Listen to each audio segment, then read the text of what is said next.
আজকে আমরা এমন একটা প্রতিষ্ঠানের গল্প বলবো যেটা শুধু এশিয়ার অন্যতম সেরা শিক্ষা প্রতিষ্ঠানই না, বরং বলা যেতে পারে এটা ইতিহাসের একটা জীবন্ত অধ্যায়। চলুন কলকাতা বিশ্ববিদ্যালয়ের সেই যাত্রাপথটা একটু কাছ থেকে দেখা যাক। আচ্ছা, 1857 সালটা আমাদের মাথায় এলেই সিপাহী বিদ্রোহের কথা মনে পড়ে, তাই না? কিন্তু ঠিক ওই একই বছরে আরও একটা বিপ্লব ঘটেছিল, তবে সেটা অস্ত্রের নয়, জ্ঞানের। এই বছরটাই কিন্তু ভারতীয় উপমহাদেশে আধুনিক শিক্ষার এক নতুন দিগন্ত খুলে দিয়েছিল। হ্যাঁ, কলকাতা বিশ্ববিদ্যালয় ছিল এই অঞ্চলের একেবারে প্রথম আধুনিক বিশ্ববিদ্যালয়। মানে এর আগে এই ধরনের প্রাতিষ্ঠানিক কাঠামো, এই যে উচ্চ শিক্ষার একটা নির্দিষ্ট মান, এসবের কোনো ধারণাই ছিল না। তো এটা একটা নতুন মেয়ার তৈরি করে দিল। তো প্রশ্ন আসতেই পারে, এর শুরুটা কিভাবে হলো? এর উৎসটা কিন্তু লুকিয়ে আছে ব্রিটিশ ঔপনিবেশিক নীতির মধ্যে। চলুন সেই শুরুর গল্পটাই একটু গভীরে গিয়ে জানা যাক। এই যে উডের ডিসপ্যাচ, এটা আসলে কি ছিল? সোজা কথায় এটাই ছিল সেই নীল নকশা বা ব্লুপ্রিন্ট যার ওপর ভিত্তি করে বিশ্ববিদ্যালয়টা তৈরি হয়। কিন্তু এর গুরুত্ব কিন্তু আরও অনেক বেশি ছিল। এটা শুধু কলকাতা, বোম্বে আর মাদ্রাজে বিশ্ববিদ্যালয় বানানোর সুপারিশ ছিল না, বরং পুরো ভারতে শিক্ষার একটা স্ট্যান্ডার্ড কাঠামো তৈরির এটাই ছিল প্রথম চেষ্টা। ভাবুন তো, সেই সময়ে এটা কতটা যুগান্তকারী একটা পদক্ষেপ ছিল। আর এই পরিকল্পনাকে বাস্তবে রূপ দিয়েছিল কারা? British east India company. পুরো বিষয়টার নেতৃত্বে ছিলেন তৎকালীন গভর্নর জেনারেল লর্ড ক্যানিং। বলা যায় ওনাদের হাত ধরেই এই ঐতিহাসিক প্রতিষ্ঠানের যাত্রা শুরু হয়। ব্যাপারটা একবার ভেবে দেখুন, যে প্রতিষ্ঠানটা বানানো হয়েছিল শুধু অ্যাফিলিয়েটেড কলেজগুলোর পরীক্ষা নেওয়ার জন্য আর ডিগ্রি দেওয়ার জন্য, মানে একটা পরীক্ষক সংস্থা হিসেবে। সেই প্রতিষ্ঠানটাই ধীরে ধীরে হয়ে উঠল শিক্ষাদান, গবেষণা আর দেশের বুদ্ধিবৃত্তিক চিন্তাভাবনার মূল কেন্দ্র। কি অসাধারণ একটা পরিবর্তন, তাই না? আর ঠিক এখানেই গল্পটা একটা দারুণ মোড় নেয়, কারণ খুব বেশি দিন সময় লাগেনি বিশ্ববিদ্যালয়টা ব্রিটিশ ভাবধারার খোলস ছেড়ে বেরিয়ে এসে হয়ে ওঠে একেবারে ভারতীয় চিন্তা, চেতনা আর উদ্ভাবনের এক প্রাণকেন্দ্র। এই সময়গুলো দেখলেই বোঝা যায় বিশ্ববিদ্যালয়টা কতটা প্রগতিশীল ছিল।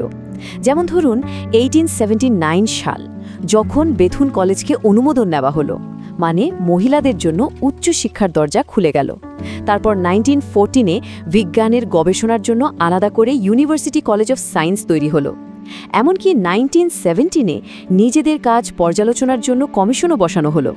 এই সব কিছুই কিন্তু প্রমাণ করে যে প্রতিষ্ঠানটা সময়ের থেকে কতটা এগিয়ে ভাবত। আসলে যে কোনো প্রতিষ্ঠানের আসল পরিচয় তো তার ছাত্রছাত্রীদের হাত ধরেই হয়, তাই না? আর এই বিশ্ববিদ্যালয়ের কথা ভাবলেই কাদের নাম মনে আসে? বঙ্কিমচন্দ্র চট্টোপাধ্যায়, যিনি ছিলেন এর প্রথম দিকের স্নাতকদের একজন আর আমাদের বন্দে মাতরমের স্রষ্টা। কিংবা ধরুন সুভাষচন্দ্র বসুর কথা, ওনার মতো একজন নেতাও তো এখান থেকেই পাশ করেছেন। শুধু এনারাই নন, রাজনীতি, শিল্প, বিজ্ঞান, আইন, এমন কোনো ক্ষেত্র নেই যেখানে এই বিশ্ববিদ্যালয়ের ছাত্রছাত্রীরা ছাপ রাখেননি। আচ্ছা, তো গেল অতীতের কথা। চলুন এবার একটা টাইম জাম্প করে সোজা চলে আসি আজকের দিনে। 21 শতকে এসে এই ঐতিহাসিক প্রতিষ্ঠানটা এখন ঠিক কোথায় দাঁড়িয়ে আছে? আজকের দিনে এই বিশ্ববিদ্যালয়ের অধীনে অ্যাফিলিয়েটেড আন্ডারগ্র্যাজুয়েট কলেজের সংখ্যা হল 151। আর শুধু তাই নয়, এর সাথে আছে আরও 16টা বিশেষায়িত ইনস্টিটিউট। মানে এর কর্মযজ্ঞ আর বিশালতাটা শুধু এই সংখ্যাগুলো দেখলেই বেশ স্পষ্ট বোঝা যায়। তার মানে আজকের কলকাতা বিশ্ববিদ্যালয় কিন্তু শুধু একটা ঐতিহাসিক প্রতিষ্ঠান হয়ে বসেনি, এটা একটা পুরো দস্তুর আধুনিক পাবলিক রিসার্চ ইউনিভার্সিটি। সময়ের সাথে তাল মিলিয়ে নিজেদের পাঠ্যক্রম বদলেছে। যেমন ধরুন সিবিসিএস সিস্টেম এনেছে, আবার কম্পিউটার ভিত্তিক আইন প্রবেশিকা পরীক্ষার মতো আধুনিক পদ্ধতিও চালু করেছে। মোট কথা, নতুন প্রজন্মের জন্য নিজেকে একদম প্রাসঙ্গিক করে তুলেছে। তো সব শেষে এসে প্রশ্ন ওঠে, এর উত্তরাধিকার বা লিগেসিটা ঠিক কী? এর আসল প্রভাবটা কতটা গভীর? এই কথাটা হয়তো সবচেয়ে ভালোভাবে পুরো বিষয়টাকে তুলে ধরে একটি বুদ্ধিবৃত্তিক ঐতিহ্যের প্রতীক কলকাতা এবং ভারতের শিক্ষাগত ইতিহাসে কেন্দ্রীয়। মানে এটা নিছক একটা প্রতিষ্ঠান নয়, এটা কলকাতা আর গোটা ভারতের বুদ্ধিবৃত্তিক ঐতিহ্যের একটা জীবন্ত প্রতীক হয়ে উঠেছে।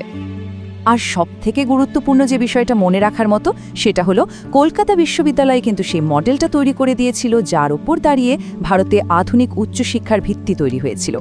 এর দেখানো পথ ধরেই কিন্তু পরে দেশের অন্য বিশ্ববিদ্যালয়গুলো গড়ে উঠেছে। তাহলে সবশেষে একটা প্রশ্ন নিয়ে ভাবা যাক, কি বলেন? কলকাতা বিশ্ববিদ্যালয়ের মতো এই ঐতিহাসিক প্রতিষ্ঠানগুলো কি শুধু অতীতের সাক্ষী হয়ে থেকে যায়, নাকি এরা প্রতিনিয়ত আমাদের বর্তমানকে প্রভাবিত করে, আমাদের ভবিষ্যৎকেও একটা আকার দিচ্ছে?